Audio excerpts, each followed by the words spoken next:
Look, you got your rental property, things going great. You got your tenant in, you are a rock star landlord, and all of a sudden, you have a maintenance problem.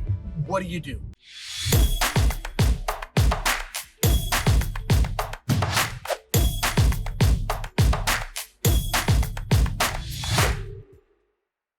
Well, many people take two different paths here. The first path, well, probably three. The first path is they do it themselves because they think that they now should be in charge of all the maintenance in their property when they've never even done this before, but now they think that this is the part that they should be doing on their own. The second thing they do is they hire the cheapest person possible because they don't want to pay any money because they didn't account for that in their numbers. And I know because I did this many times.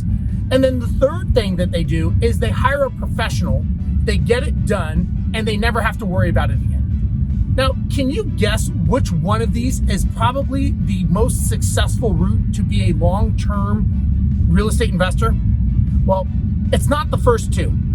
Doing it yourself, number one, is never a solution because number one, you just created a job.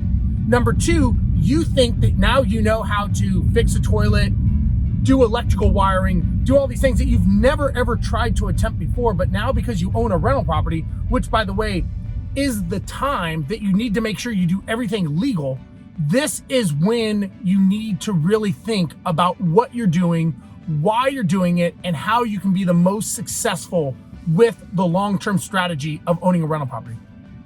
Doing the second one is also a recipe for disaster. How do I know? Because I did this. And I used to always try to find the cheapest person. And what ended up happening was the cheapest person ended up costing me about 3 times as much. Because number one, it's never done correctly. Number two, I had to invest time. I had to go meet the guy at Home Depot or wherever. I had to pay him up front. Then I had to chase him to get the work done. He would do half the work. And then he would always have some sort of problem in his life. A DUI, someone stole his truck, someone stole his tools. It was one thing after another. And yeah, you may get away with it once or twice, but I'm telling you, doing this over and over again by using the cheapest person is only gonna give you the cheapest product. And you are gonna lose clientele, meaning your tenants, at some point, because they're gonna go back and have to fix things, number one. Number two, they're gonna go have to deal with the tenant issue because now you gotta coordinate tenant schedules and your schedule. And number three, your time is now wrapped up in this because these people are doing this off the side, weekends. You got to coordinate all this and you're the one doing all this. I have learned, now I'm not saying pay full retail, but what I am saying is I have learned that if you pay the correct amount for the services done, you will have a much better result than trying to do it either on your own or doing it cheaply. So you know what? Make sure you get good contractors, get good vendors, get people, establish relationships. Even if you just have one property, it's okay. You can still get someone to work with you or at least create the relationship so that when you need them, it's not the first time conversation. And you let them know what your plans are, you let them know what your goals are, and you set the relationships up with them so that when you do need them, it's not a first time conversation and they don't screw you by jacking up the prices too high, hopefully.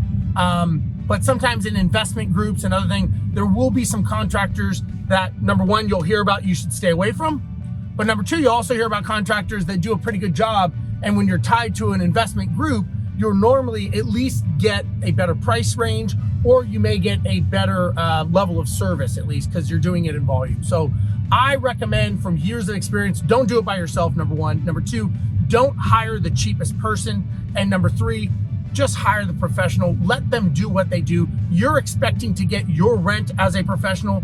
You should expect to treat the client, meaning your tenant, the same way.